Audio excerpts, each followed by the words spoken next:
नमस्कार. आज आपण जी चटणी बनवणार आहोत ती आहे शेवग्याच्या पानांची चटणी. चटण्या अनेक प्रकारच्या आपण बनवतो, पण एकदा ही अगदी आरोग्यपूर्ण चटणी तुम्ही बनवून पहा.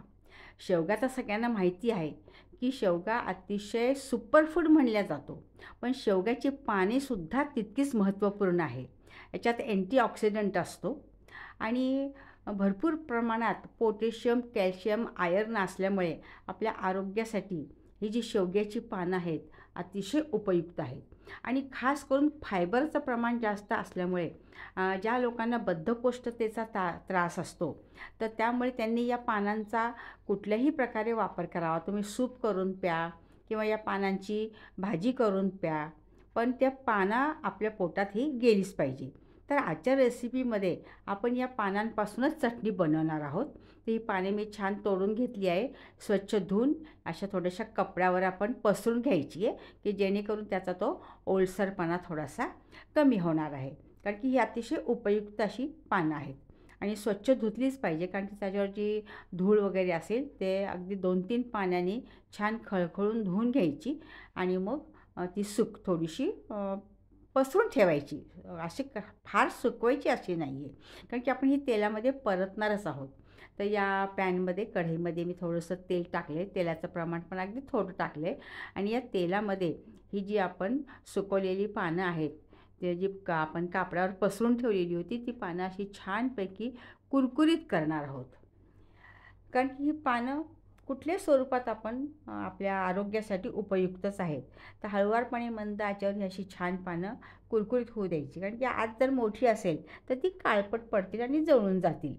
पण कसंही करा, पण शेवगा आपल्या आहारात हा असायलाच पाहिजे. आणि ही चटणी तर तुम्ही जर केली ना, तर खरंच तुम्हाला नक्कीच ही चटणी आवडेल. कारण की आपल्याला ताटामध्ये डाव्या बाजूला कुठली ना कुठली चटणी ही लागतेच. तशी ही छान पानं आपण परतून घेतलेली आहेत बघा.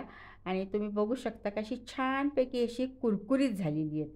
आणि ही आता पानं आपण एका बाउलमध्ये साईडला काढून ठेवायची आहेत. आणि याच्यामध्ये आपल्याला आता दुसरी प्रकारची फोडणी करायची आहे. तर ही आपण थोडंसं तेल जास्तच टाकायचं आहे, कारण की आपल्याला छान चव पण आली पाहिजे आणि आपण जे मटेरियल याच्यात टाकणार आहेत तर त्याला ते पुरलं पाहिजे. असे 2 चमचे मी इथं तेल टाकलेलं आहे. आणि याच्यात छानपैकी तेल गरम करून झालं की नेहमीप्रमाणे आपण मोहरीची फोडणी करून घ्यायची. मोहरी छान तडतडू द्यायची आहे आणि मग आपण नेहमीच जसं करतो त्याचप्रमाणे करायचं आहे. मग मोहरी तडतडली की मग आपण टाकतो आहे जिरे मोहरी छान तडतडू द्यायची आहे. आणि ही चटणी ना खरंच इतकी चवीला छान लागते. आणि याच्यामध्ये ना भरपूर लसणाचा वापर करायचा आहे. जितका लसूण छान असेल तर तो एकदम मस्त लागतो. अगदी दाताखाली आला कुरकुरीतपणा त्याचा इतका छान लागतो ना, की तुम्ही एकदा खरं मी मस्त सांगून उपयोग नाही आहे, तुम्ही स्वतः ही चटणी ट्राय कराच.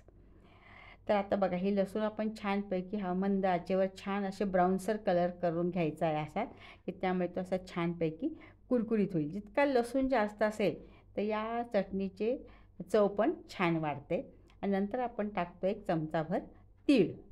कारण की आता जे आपण या चटणीचे जे घटक टाकतो ना, हे सगळ्या दृष्टीने हे चटणी परिपूर्ण अशी होती आहे. कारण तिळामध्ये सुद्धा अधिक पौष्टिक घटक आहेतच, त्यामुळे आपण तीळ टाकले. नंतर आपण टाकतो असं बारीक खिसलेलं नारळ. तुम्ही डेसिकेटेड नारळ जे असेल तर ते पण तुम्ही टाकू शकता. म्हणजे ही अशी खमंग चटणी लागते, की त्यामध्ये आपण दाण्याचं कूट पण टाकणार आहोत, तीळ पण आहेत, खोबऱ्याचा किस पण आहे. बघा आता मी हे टाकलं दाण्याचं कूट. ते छानपैकी असं मंद आचेवर छान असं कुरकुरीत लसूण आहे असं परतून घ्यायचं आपल्याला. आणि मग काय करायचं आपल्याला, की त्याचा गॅस बंद केला आहे मी इथं. कारण का, तर आपण ज्याच्यामध्ये तिखट टाकणार आहोत त्या तिखट काळं पडू नये, त्याचा ठसका उडू नये आणि तिखटाची मूळ चव बिघडू नये. म्हणून मी गॅस बंद केला आहे आणि तुमच्या आवडीप्रमाणे तिखट तुम्ही टाका. इथे मी छान झणझणीत चटणी करणार आहे. मस्तपैकी 2 चमचे मी तिखट टाकलेलं आहे. आवडीप्रमाणे मीठ टाकून घ्यायचं आपण. गॅस तर आपला बंदच आहे, कारण की गरम कढईमध्ये आपोआप हे सगळं छानपैकी कुरकुरीत होतं. आणि छान असं मिक्स करून घेतलं की मग आपल्याला जी आपण काय केलेलं आहे, की शेवग्याची पाने जी कुरकुरीत करून घेतली होती आणि आपण एका बाउलमध्ये काढून ठेवली होती, ही पानं याच्यामध्ये टाकायची.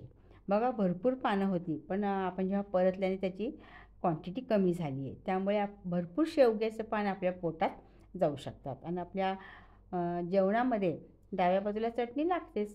तर त्यामुळे भरपूर प्रमाणात ही चटणी आपण करू शकतो आणि ही चटणी ना एक 10 ते 15 दिवसपैकी मस्तपैकी राहते.